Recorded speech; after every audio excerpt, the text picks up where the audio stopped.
Hello everyone, so I wanted to make this video after I've taken about 6 months on this job. So right now I'm at Google as a shopping advertising solutions architect, and I wanted to talk about the difference between working at a consulting firm versus a technology company. And particularly when it comes to like a consulting or client-facing style role, because both roles are client-facing. In some cases, they're actually very similar, but they're also really different too.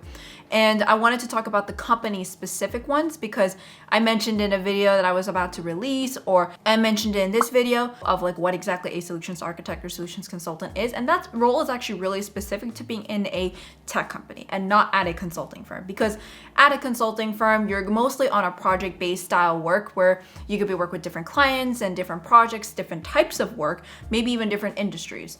But when it comes to specifically as a solutions consultant or solutions architect, sometimes it could be different based off of the company, but it would be like either a book of business where you have a bunch of accounts, you work on them all together, but you don't have one sole client to focus on, or two.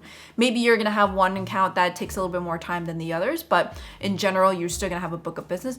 Or you could be in a company where you have just that one client at a time. And it can also be project-based too, but for the most part, you are tied to that particular area of, like, let's say in my case, it would be Google Shopping. So I wanted to talk about the different parts of being in a tech company versus in a consulting firm, because when I asked in this poll over here, a lot of people were actually thinking about going to tech company as like their exit strategy from being in technology consulting. So I thought this would be pretty nice to highlight after I've been about 6 months into Google. And I just want to highlight, like, this experience that I'm talking about is not just at Google, but all the other tech companies I've been in. I've been in startups. I've also been talking to a lot of people that have been in other tech companies. And I also just have a sense of like what the tech companies are like compared to consulting firms. So the very first thing I want to talk about is compensation. And compensation structure is going to be different. And I feel like everyone kind of knows about this. But when you think about tech companies, you think about equity. For the most part, they both have base salary, they both have performance bonuses, maybe even other types of bonuses, but the big part that's different is equity. And the part that I feel like I did not know coming in was the difference between options and RSUs. Usually if a company is already public, they have RSUs. So RSUs means restricted stock units. You actually own stocks in the company. Sometimes they do have a vesting schedule, sometimes they have a 1-year shelf, but a lot of times, like, over time, you're going to basically earn these stocks, and they get basically added to your portfolio, and it almost adds as if it's like a bonus. If you sell it on the same day it gets vested, then essentially it becomes a bonus. Like, it's tax-wise, it gets treated as a bonus. When it comes to like a option, you're not actually getting it. You're really getting the rights to strike on that price. So this means usually when it comes to a company that isn't public yet, but these could be really crucial if you know that they're going for an IPO, if they're going public soon.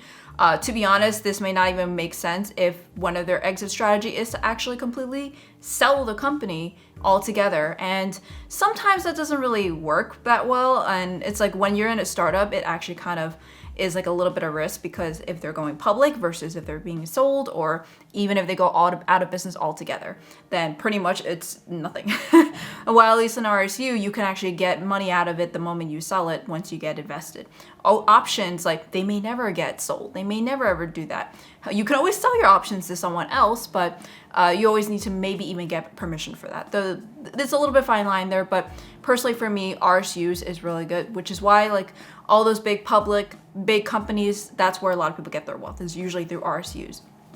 Generally, the more close you are to like the business of the actual company, or the product, or the core of the product, or the core of the business, you will get more RSUs, and that could actually be a good chunk of your compensation. When it comes to consulting firms, I've noticed that the base salary could actually be pretty high. The performance may or may not be high depending on how the consulting firm actually does well, but and then usually equity is not even a question.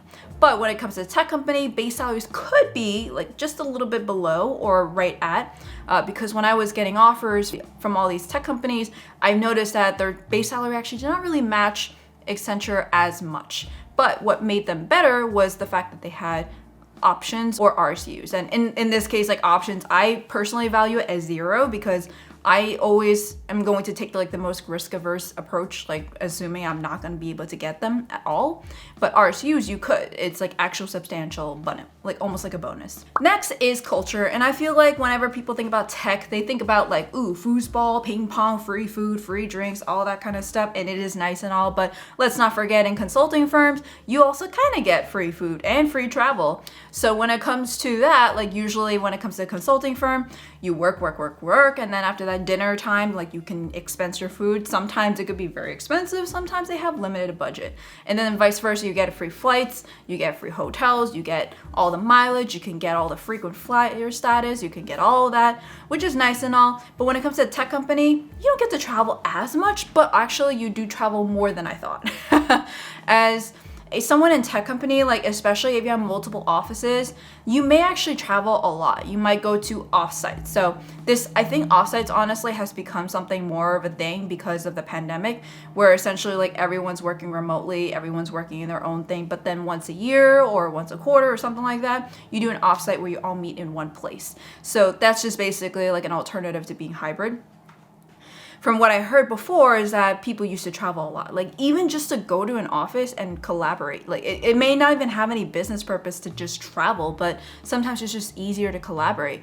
And from what I'm seeing in the office, actually, a lot of people have been flying in and out. Like I'm seeing people from all across the world. I'm seeing people from within the US come to New York. I mean, albeit some of them can actually be here for personal travel and just happen to go to the office.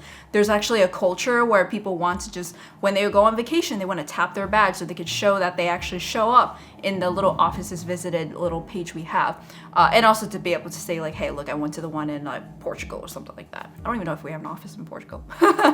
But culture wise, it is really basically like chill, but not too chill. Like there's still some kind of quirkiness. I feel like in a lot of tech companies, you're going to have people that are going to be all quirky. Not a bad quirky either. Actually, one of the things that I really thought was cool about Google was that when I first started out, the profiles of everyone was so, so transparent. It was just like, I was pretty shocked you can get badges. I have like so many badges now, but these badges essentially show your quirkiness. Like, are you a cat person? I started on Pi Day, so I have like a little pie on my, I have a pie badge on my profile. Or like how many managers you've had, like these tiny little badges, or even things that you just click on and then all of a sudden you get it added to your profile. So I have a bunch of Pokemon just sitting on my profile for no reason. I only honestly just keep the cute ones. But it's like things like that they embrace the cuteness or embrace the quirkiness. But in a consulting firm, the profiles I've seen are so boring. There's just like, here's a statement, here are the skills I have, here's the country / state / city I'm in, or even time zone if you have that information, and it's like basically strictly business. I didn't see that much on like embracing someone's individuality. Maybe you'll see like the organizations that they're in and that's close enough, but you're not gonna see funny things of like, I've joined the Mugler group, which essentially is like a joint between Mew for cats and Googler. And same thing for Douglers. You have that for dog owners that are Googlers essentially. So they have many different Google groups, and I think a lot of tech companies have that too, where they have little cute little sub communities, maybe not as expansive as like Google groups, but they do have a lot of cute things like that, like maybe video games on Fridays, or you go to the Thursday, you go to the board games and whatnot. Or maybe on Tuesdays you go play golf. There's like so many different things you can do. It really is like how the company sets the tone, because at Accenture we always talk about being professional, because at the end of the day we have to be professional with our clients, and sometimes people do have like a facade they put on at work in the office, and specifically the Accenture office. Maybe they have a different facade when they go on site, but sometimes I've seen that they actually pretty much are the same. And you can tell in the dress code too. Like at Accenture, it's business casual. Some people dress up to professional suits. I'm like, damn, here I am just like wearing a sweatshirt and leggings and sneakers, and you over here next to me in this little elevator is wearing a suit. And then meanwhile at Google, pretty much everyone's wearing casual. You still see some people that are like client facing, like sales team, like if they're on a video call, you see them wearing a dress shirt or a nice sweater or a nice polo, but you don't see them wearing anything like super, here's a t-shirt with graphic tee and everything. I've actually, this is a little of a actually put this on my Instagram story before, but I wore a Snuggie on a client call before. But no one knew that. They just thought it was like a fleece. I did not say anything about it, but I did tell my team who was on the call right before that, and a few others as well, who, when we have internal calls, the culture that I can actually say that I'm wearing a Snuggie is pretty funny.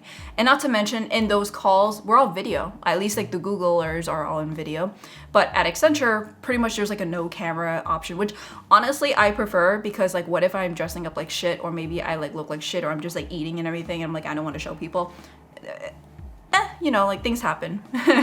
But I would say culture-wise, it's very chill. But we still have like a high performer kind of culture, if you get what I'm saying. It's like, it's not like everyone's just there to have fun. People are there to work, and there is like, definitely during some times of the day or some times of the year, you can feel that there is tension based off of what's going on. But everyone still likes to have fun and talk about things. Like, I actually have friends I see in the office, which is so weird to say, because at Accenture, I didn't have friends to see in the office. Everyone was pretty much remote. We just show up to the office when we need events, and it's almost like we're catching up like nothing. But when it comes to the office, like we literally text, are you going into the office today? Again, this may not even be a tech company thing, but personally for me, when I actually have compared it to my other experiences that were in non-tech companies, I didn't do that. I didn't text like, are you coming to the office today? Well, then again, like everyone was kind of expected to go to the office, but you never know. Maybe someone's like, who do you want to go for breakfast, or are you going to go for lunch, or what are you going to do? That kind of thing. But I felt that the culture was a little bit different in a tech company. Specifically, I feel like it's the tone of your team, because even though I'm saying all this kind of stuff, maybe you could be in such a high stress, high environment where everyone's dressed up a little bit more professional. And you can also be in like a quirky environment where everyone's just kind of talking about like the Legos that they built over the weekend, or when they took their kid to the park the other day, or when they went trick-or-treating the other day. Like, depending on the culture of your team, I think honestly sets the tone. And for me personally, I love the culture of my team. It's like a good, healthy mix of being professional and go-getters, and also being casual and talking about people, and also being like basically aware that you're human, because things happen. Like, we talk about things. And so the next thing I want to talk about is organization structure. This is the part that actually shocked me. I thought like being in a big tech company, it's not going to be flat, but it is pretty flat. Accenture, I've noticed, has like about 13, maybe 15 levels before it gets to Julie Sweet, basically the CEO. When it came to Google, there's like only 6, 7? Only 6 and 7 levels, like literally half the number of levels to Sundar. I don't actually know the official number, but I know the numbers that it starts at, and I know the numbers it basically kind of ends at. It's around 8 or 9, so that is pretty shocking, because we're pretty close. Like, we see the organization structure on our own profile pages, and we see how many levels we have into Sundar. It is pretty cool. Maybe our levels though, when it comes to like your rank within the company, will be different, but like in terms of levels within the organization, that's different, because you can still have like a L3, L4, L5, L6 do the same thing in the same role. But when it comes to levels within the organization where you have like a hierarchy, it's way flatter than other consulting firms. And usually when it comes to a tech company, like smaller the better. Like if it is a startup, you may just be like 2 steps away from the CEO. If you're in a bigger company, it could just be 6. But it also depends on how big or small your team is, because I've seen a lot of people who kind of just sit there all at the same place, but they have different levels in between, and that's really more of like compensation bands. It isn't actually like levels away from the CEO in some cases. And also what I realized about the organization structure is like that same exact internal tool I mentioned about the profiles, like you can see like what all their information is too. So it is pretty flat in the way that like your level is to the company, but also it doesn't feel like there's a hierarchy, if that makes sense. Like you can see all the information, you can see where they land. It's not like all secretive or anything. Everything's pretty public. You can just literally reach out to them through email or message, like that information's out there. And so the next thing I want to talk about was role. So my particular role is the solutions architect / solution consultant role at Google. And specifically, I'm going to compare to being a consultant at Accenture or a consulting firm in general. The role is very different in the way that maybe even like the ratio of internal versus external. So in consulting, essentially at a consulting firm, it would be like a good mix would be 90% is external and 10% is internal. 10% being like whatever your plus one is, or maybe it's recruitment, or maybe it's like building reports or making sales or business development or anything like that for internal. External being client facing, like your actual client work. When it comes to Google, I would say maybe it's like closer to 70-30, where 70% is external facing and 30% is more internal.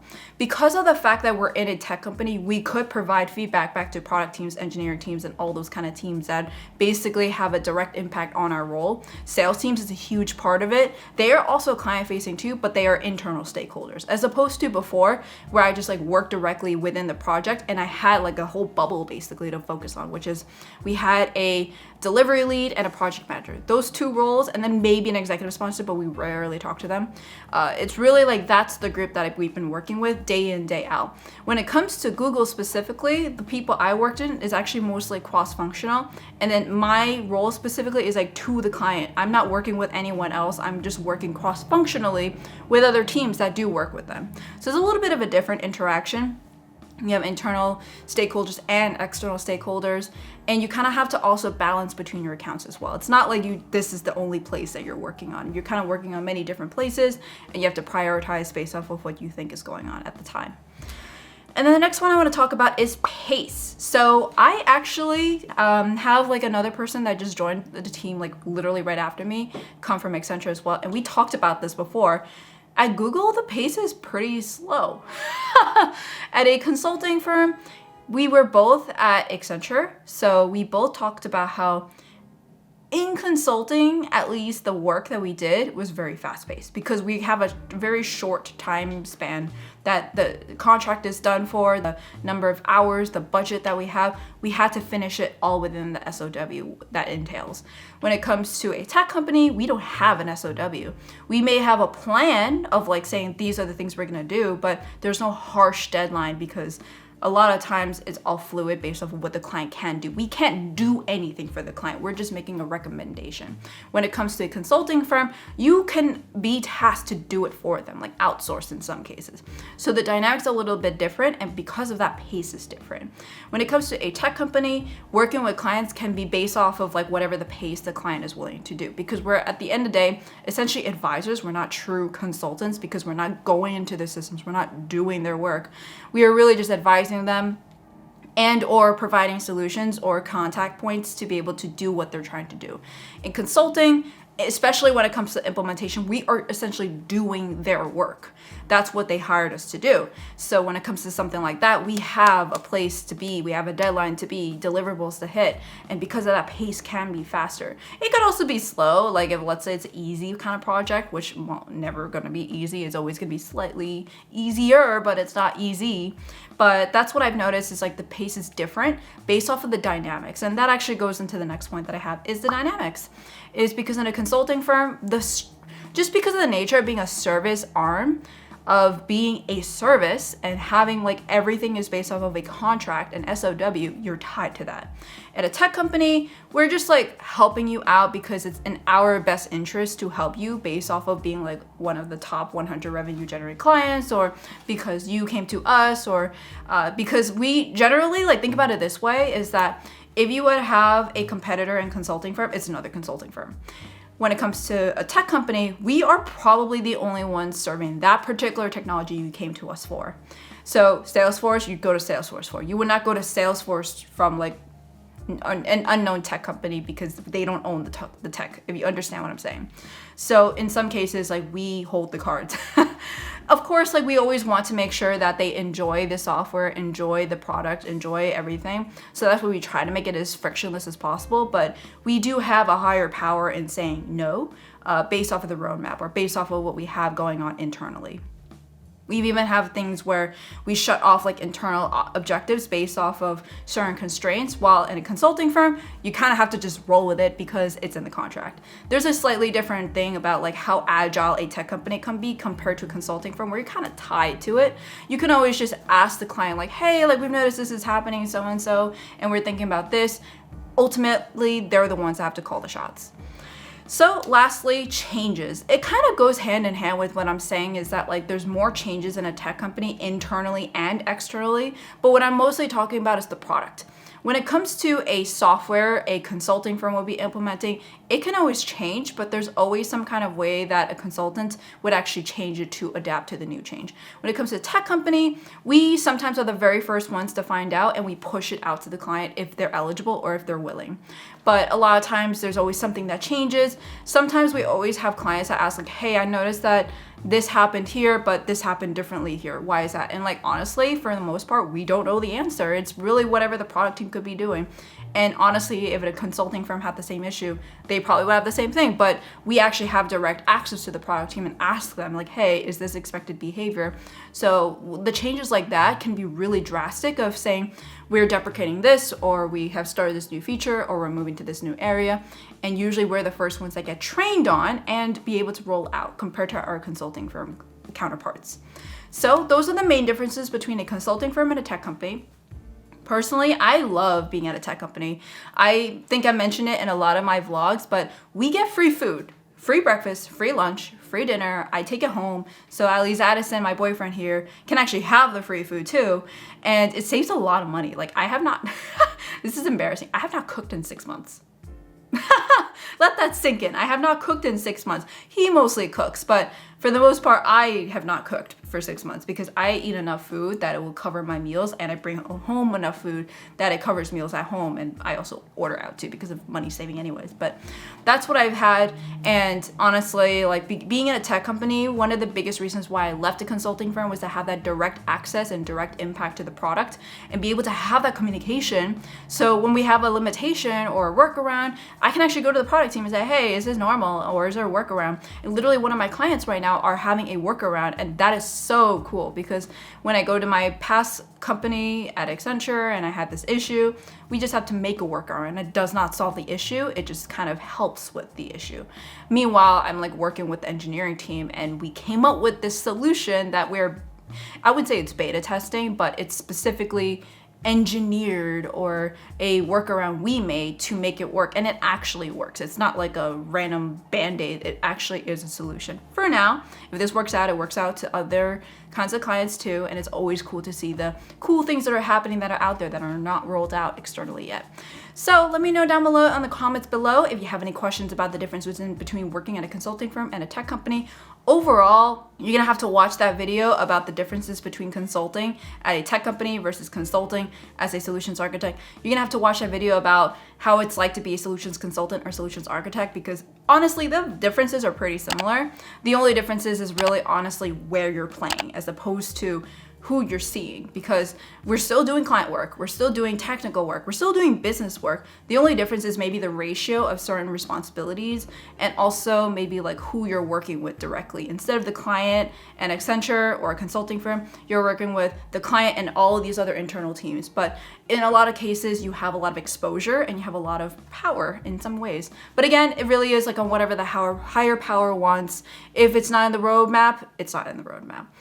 All right, thank you so much and see you guys next time. Bye.